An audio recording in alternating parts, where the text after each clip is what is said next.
हमको तो ये दे देंगे सारा देगा तो दुखी हो जाएगा। सही बात। तो महाराज ठीक है, तुमने अपना वचन भी झूठा कर लिया, मेरा भी कर लिया, अब नहीं कुछ मांग रहा हूँ कि नहीं भाई और कुछ मांग रहा हूँ। प्रभु आओ बैठो। अच्छा तो बैठने में डर आ जाओ।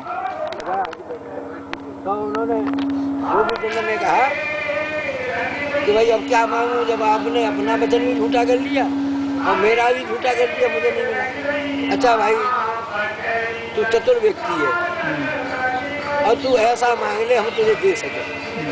हाँ ठीक है तो लाओ देखता हूँ।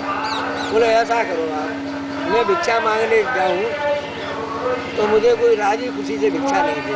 अच्छा। हाँ गाली दे करके उल्टी सीधी कह करके तब मुझे एक रोटी मिले भिक्षा में, यही कर दो। बोले इससे क्या होगा? इससे ये होगा महाराज, तो एक रोटी भी देता है तो उसमें कोई ना कोई कामना नहीं। सही सही बात। मेरा कुछ ये हो जाए वो हो जाए। पंजाब में एक संत गए, नारायण हरी करी, मैया ने अपने नाती पर रोटी जो है ऐसे घुमा करके ले बाबा। तो बाबा ने कही जाने क्या बला रख दी इसने, मैंने रोटी मांगी है और इसने जाने क्या बला रख दी। तो उन्होंने रोटी तो ले ली, तो अन्नपूर्णा नाराज होगी, ले करके माँ को भैंस को कटरा बने रहे हो। बाबा 7 बार साथ, बाबा ये क्या कर रहे हो? तुमने क्या किया माँ? कि मेरे नाती को तो शेरी आगे दौड़ा, हमें मिर्गी, तो मिर्गी मिर्गी गुरु जी पे चली जाए। चोरी मैंने रोटी मांगी थी मिर्गी, अरे मिर्गी से मरेगा तेरा कटरा जो है। मैंने इसमें उतार दिए, मैंने अपनी रोटी शुद्ध कर दी है। वो नारायण। तो बात हकीकत क्या है? तो जो कोई भी देता है कोई कामना रख देता है, और जो गाली दे करके रोटी देगी कामना आएगी क्या? ना। तो मुझे अपनी कामना ही निमित्त में नहीं आ रही है, उनकी कामना कहाँ से होगी गुरुजी? सही बात। वो भी चंद के बात हकीकत है। तो जी हम इसी में रहते हैं, उन्होंने श्रद्धा से नहीं रोटी दी, श्रद्धा से दे रहे उन्होंने कोई कामना रखे।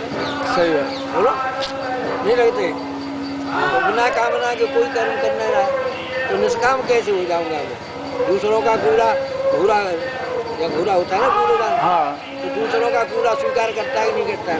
सही बात। बुरी भली से कोई प्रसन्न होता है घूरा? तो फिर क्या बन जाता है वो? सोना। सिर पर रख करके सोना पैदा करते ही नहीं करते। तो हमारे यहाँ ब्रज में शादी होती है तो घूरा पूछते हैं लड़का लड़की एक दिन पहले। अच्छा। हाँ लड़की पूछे क्यों पूछते हैं? वैसे आध्यात्म भाव है, हे देवता हम तेरा अवगुण नहीं देख रहे, दोष नहीं देख रहे, गंदगी घूट कर देते हैं उसके लड़का लड़की, तेरा दोष नहीं देख रहे। हलवाई का चरित्र देखते हैं क्या? हम मिठाई देखते हैं। सही बात। और चरित्र देखें तो मिठाई खा लेंगे क्या? तेरे में गुण ये है भली बुरी से तू प्रसन्न नहीं होता। हे देवता अब तक हम बालक रहे, अब हमारे पास जिम्मेदारी आने जा रही है, एक एक को कभी देखा नहीं है, उसको निभाना है। तू अपना हमें गुण दे भगवान, तो हमारी स्थिति जो है संसार में सुखमय होगी नहीं होगी? सही। भूले का गुण जिसमें आ जाए वो सोना बन जाएगा, सुहाना बन जाएगा, नहीं बन जाएगा? बोलो सही बात। शांत रहेगा। तो हमारे यहाँ तो भूले की भी पूजा होती है गुण के लिए, है?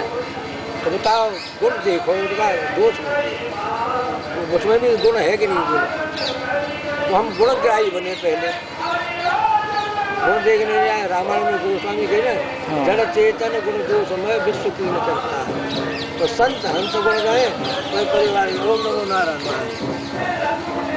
तो हम जो है गुणग्राही बने पहले, नारायण गुण सब में है, जिनमें दोष है गुण उनमें भी गुण है। बोलो सही बात। बूढ़े से ज्यादा दोस्तों की गंदगी गंदगी, मर वो ऐसा आचरण करता है, उसकी हम पूजा करें तो वो आचरण को हम अपने अंदर धारण कर लें तो वो जीवन में हुई रहेगा। तो बिल्कुल भी नहीं, प्रत्यक्ष प्रमाण है साहब। इसके लिए क्या है? तो सबसे पहली बात ये है कि साधना की स्थिति में हम कमजोर पड़ रहे हैं। हमारे यहाँ ये गाली है कम वक्त। हाँ, तो कम वक्त किसके लिए हमारे पास? साधना के लिए। सारा वक्त सबके लिए वक्त है, सबके लिए, और भजन के लिए वक्त कम है कि नहीं? बिल्कुल। वक्त कह देते हैं कि वक्त ही नहीं मिलता है, समय ही नहीं है। तो कम वक्त है कि नहीं? बोलो सही बात। भजन के लिए समय कम है हमारे पास, और किसी के लिए समय कम नहीं है। बोलो बस जय हो। कहाँ ये आए? आपको जाइए आए। अच्छा ठीक है सुनो भागवत कहने मतलब अब वहीं आ जाओ। प्रश्न अगर नहीं करता परीक्षा तो भागवत मिलती है वो सुनने के लिए? नहीं बनते। बोलो। और साधु का काम क्या काम है? साधु का काम तो वही धर्माचरण कराना है, करना है। एक साधु कह रहे थे परीक्षित के लिए सब ऋषि आ गए और सुखदेव तो जंगल में पड़े थे, मस्त उन्हें क्या जरूरत थी उपदेश करने की और उपदेश लेने की जरूरत थी क्या उन्हें?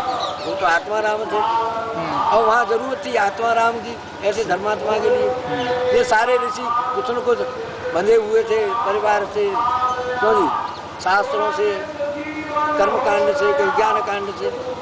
वो अवधूत तो सबसे अलग थे ना, उन्होंने ज्ञान की जरूरत थी न विज्ञान की जरूरत थी, वो तो आत्मा राम थे।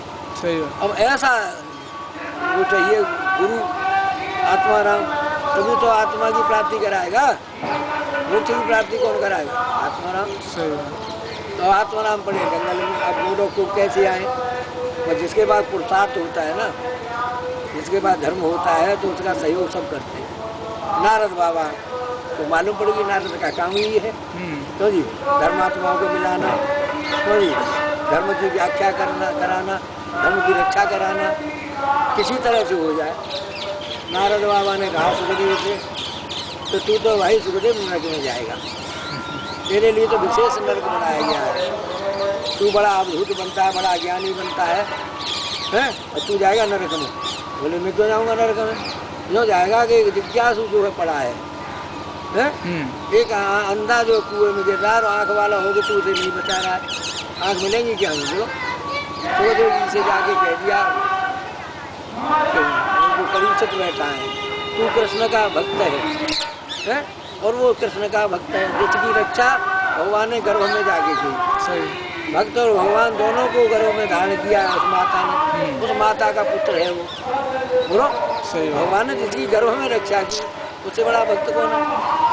परीक्षित नहीं होता भागवत मिलती है सुनने के लिए। वो ऐसा जिज्ञासु वहाँ पड़ा हुआ है, तू यहाँ अवधूति में पड़ा है, बड़ा भारी ज्ञानी बनता है। तो जरूरत पड़ती है तो फिर अब उन्हें काम करना पड़ेगा, नहीं पागल तो नहीं थे ना छोटे। बिल्कुल। ये बात सुनी तो तुरंत कृष्ण का काम करने लिए हम जा रहे हैं। कृष्ण की तो कथा कही। हाँ जी। कृष्ण उनके इष्ट थे, आए इष्ट का काम करने लिए। इष्ट को थे तो वो भ्रष्ट हो नहीं सकते, इष्ट के तो अनादर नहीं कर सकते ना। नहीं। अब दूसरे क्यों करेंगे था? अपनी आत्मा का अपना को अनादर करता है क्या? तुरंत आगे फिर देर क्या लगी? परीक्षित के बाद नारद का काम है भाई, जिज्ञासुओं की रक्षा करना किसका काम है? संत। ठीक है। सुखदेव जी आए और भागवत सुनाई नहीं सुनाई और मुक्त हुआ राजा नहीं हुआ। मरे कथा संत सुना रहे थे तो परीक्षित ने सुखदेव जी से कहा महाराज ये तो बहुत बड़ी विडंबना हो गई, अब बताओ क्या करें? मुझे तो बड़ी प्रसन्नता है कि ब्राह्मण का श्राप मुझे लग गया और वो भुगतान हो जाए तो मैं पाप से मुक्त हो जाऊँ। और आपसे एक पाप लग गया। क्या लग गया भाई? आपने कहा था 7 दिन में तुझे मुक्त कर दूंगा, आज 6 दिन हो गए मुझे मुक्ति जरा भी नहीं दिखी है। लो जी अब बताओ आपका वचन झूठा हो गया नहीं? कोई कहेगा मैं 7 दिन में रोग मुक्त कर दूंगा और 6 दिन में रोग में कोई सुधार नहीं हो तो बताओ कैसे मानेंगे कि दिन में तुम रोग मुक्त कर दोगे? और इसकी मुझे चिंता है, आप ये वचन की मुझे अपनी चिंता नहीं है। मैं तो प्रसन्न हूँ कि ब्राह्मण का वो जो है निवृत्त हो जाए श्राप और मैं मुक्त हो जाऊँ उससे। भोग करके उसे मैंने दोष किया है ना, सरकार सजा कर देती है, सजा के बाद मुक्त हो जाता है ना दोष से, तो ठीक है।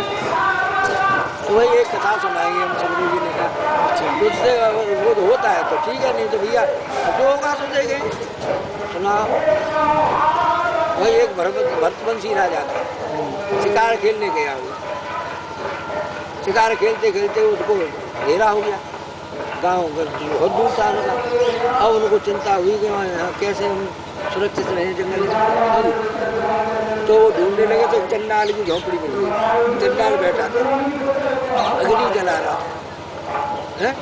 अग्नि जहाँ जली होती है वहाँ निर्भयता रहती है, अग्नि जली होती है वहाँ प्रकाश रहता है?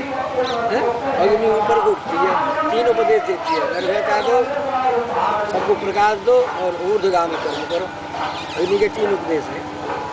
चंडाल ने प्रणाम किया राजन को, कैसे भैया साहेब एक रात काटनी चली जिस झोपड़ी में, तो हमें भय लग रहा है ना।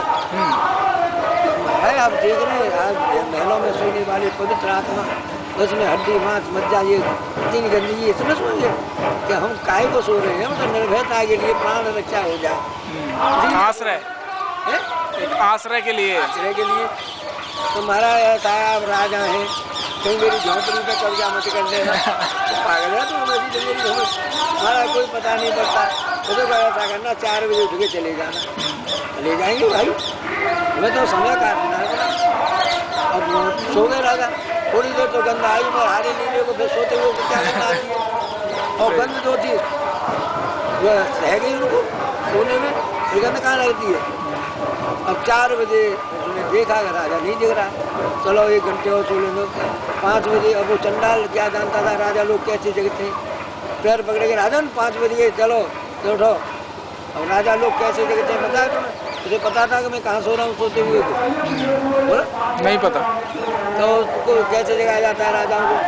घाट जो वृंदावली पे खान करते हैं, वेद पाठ ब्राह्मण लोग करते हैं, बढ़िया बढ़िया वाद्य बजाए जाते हैं, ऐसे माहौल में राजा सुबह हो गई भाई है। और वहाँ वो पैर पकड़ के जगा रहा है। राजा है कौन बदतमीज है, ये जगाने का तरीका है। राजा ना आप चंडाल की झोंपड़ी में सो रहे हैं जंगल में, और बढ़ता है क्या तो चंडाल की झोंपड़ी से गंध सो आ गई ना। आखिर में उसने 2-4 बार जगाया तो राजा को क्रोध आ गया, ठीक है हम जब हमारी इच्छा होगी तभी जाएंगे, सही बात, खबरदार ये झोंपड़ी के भी मालिक हमें, अगर कब के जगाया तो कत्ल कर देंगे। तो वो क्या करे बेचारा। तो राजन वो भरतवंशी राजा 6 महीने रहा उसमें गंदी झोंपड़ी में, और निकल नहीं रहा है, नहीं गया 6 महीने। परीक्षित में कहा महाराज मैंने भरतवंश का सारा इतिहास पढ़ा है, ऐसी घटना किसी की नहीं मैंने सुनी है पढ़ी है। नाम बताएंगे उसका, लाला उसका नाम परीक्षित था। महाराज एक नाम के कई राजा हुए भरतवंश में, परीक्षित तो नहीं हुआ हुआ, और कोई नाम का उसका हुआ ही नहीं राजा। तू ही होगा तो महाराज कैसी बात कर रहे हैं, सपने में भी नहीं ऐसी घटना घटी है।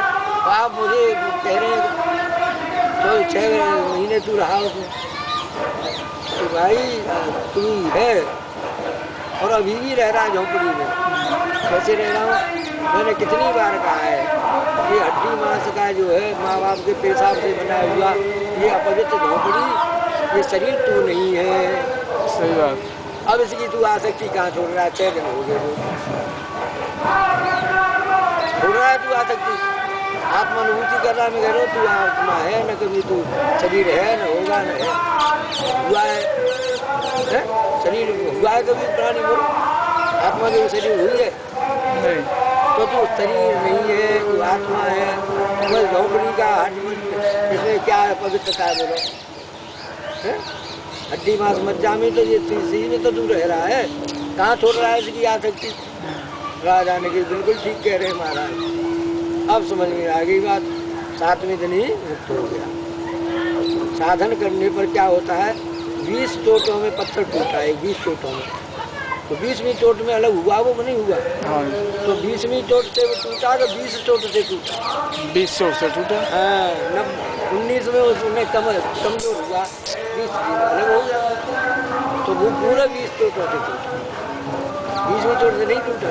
तो हमारे साधन करते करते करते करते रात को आप जगते रहे तभी सुबह उसी समय होगा कि पहले हो जाएगा जगने से, उसी समय होगा उसको, उसी समय चाहे जग के रात काटो चाहे सो करके, समय तो उसी समय, सूर्य तो उसी समय निकलेगा।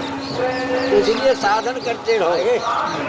साधन में ऐसे संदेह मत करो जैसे भोजन करते हो संदेह करते हैं क्या बोलो, नहीं तो होगी नहीं होगी, करते रहते थोड़ा थोड़ा भी खाते देर में होती है भूख की तब्दीली नहीं होती, थोड़ा थोड़ा भी गिलास लेंगे तो होगी। हाँ होगी।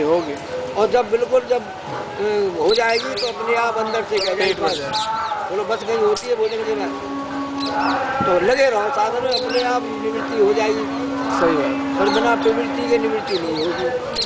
भजन में प्रवृत्त हो गए तो स्वरूप की प्रवृत्ति हो जाएगी और संसार की निवृत्ति हो जाएगी, नहीं होगी। सही बात। बोलो सोते सोते आँख खट से जग जाते हो, फिर कोई सुला सकता है? हो गई बात, साधना हो गई पूरी। जो प्रथम ग्रास में स्वाद आता है अंतिम में रहता है क्या? जब तक स्वाद आ रहा है तब तक लगे रहो, और तृप्ति हो जाएगी स्वाद खत्म हो जाएगा, नहीं होगा। सही बात। एम ए पास करने के बाद फिर पढ़ाई होती है क्या? बोलो। इसी प्रकार साधना जिसने पकड़ ली, साध्य उसको एक दिन प्राप्त हो जाएगा। और ये शरीर हमारा साधन है कि नहीं? बोलो साधन। साध्य है परमात्मा ज्ञान, आत्मज्ञान। और ये साध्य को हमने साधन को साध्य मान लिया, इसी को मान लिया है। यही है बस सब तो बात कैसे बनेगी? साध्य है परमात्मा ज्ञान, साधन है शरीर। क्या वैसे पूछा जाए साधन के आश्रित साध्य रहता है कि नहीं रहता है? बोलो शरीर आश्रित है कि नहीं परमात्मा ज्ञान? बोलो शरीर नहीं मिला उसे मिल सकता है क्या परमात्मा? नहीं मिलेगा। तो जिसके आश्रित रहता है तो वो कौन सा कम है उससे? नहीं, कोई कम परमात्मा से नहीं। कम है क्या साधन? और ज्ञान से कम है क्या? बोलो ना। ज्ञान स्वरूप है, वो भी जो ज्ञान पैदा कर रहा है, प्राप्त करा रहा है। शरीर की मान्यता कितनी बड़ी है? सारे शरीर जो है साधन द्वार मोक्ष कर द्वारा। साधन धाम। साधन। बोलो वो उसका द्वार कहाँ है शरीर?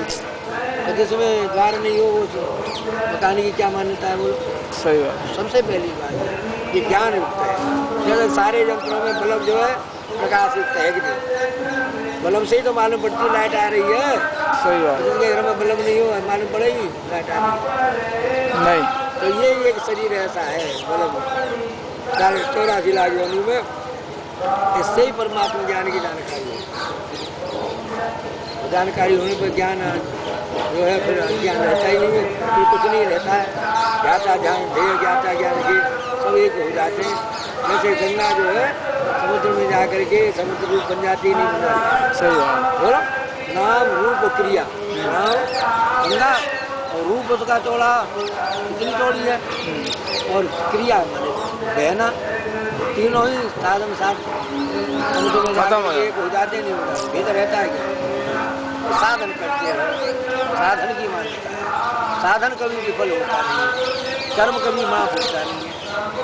सही बात। बोलो उसका हो तो बता कितनी झुमके करने हैं, एक दिन प्रकट हो जाएगा। रामचंद्र जी जय।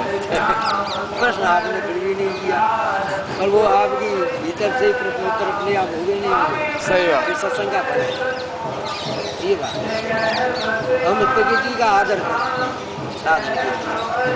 दोनों साधन है हमारे, कर्म उपासना ज्ञान, रजोगुण संतोगुण तमोगुण, तीनों की हमें जरूरत है कि नहीं? बोलो जरूरत है। सही बात। उनका आदर करो, उनमें रजोगुण कर्म करो, रात्रि विश्राम करो, तमोगुण और सतोगुण में स्वाध्याय ये चिंतन करो। बोलो क्या परेशानी? कोई परेशानी नहीं। बस आदर करो प्रकृति का। प्रकृति भी उस पुरुष से अलग है क्या? नहीं। शरीर की शक्ति शरीर से अलग नहीं है, ज्ञान भी इससे अलग नहीं है। ज्ञान का साधन भी है और अज्ञान का भी साधन है, क्यों नहीं? सही बात। जो ज्ञान का साधन हो अज्ञान का भी है। तो सबसे पहली बात यही है कि साधन में हम महाराज जी ये ज्ञान पहले होता है या वासनाएं खत्म पहले होते हैं? देखो जी, अब आप कहो कि साबुन पहले लगता है, बेल पीछे पहले लगता है, ऊपर छूटता है, दोनों एक साथ ही छूटते हैं ना। एक साथ ही मेल उसमें है, साबुन आप लगाएंगे तो धोओगे तो वो साबुन और मेल दोनों एक साथ ही धुलेंगे नहीं धुलेंगे? नहीं, उसके बाद भी तो निकलता रहता है। नहीं समझे नहीं। और साबुन लगा दिया आपने, अच्छा, तो जब धोओगे तो साबुन और मेल दोनों एक साथ ही धुलेंगे नहीं धुलेंगे? नहीं आई समझ, दोनों एक साथ धुलेंगे नहीं धुलेंगे? साबुन भी धुल जाता है नहीं, रहता है क्या? ठीक है। तो साधन भी छूट जाता है, मतलब दोनों एक साथ ही होते हैं।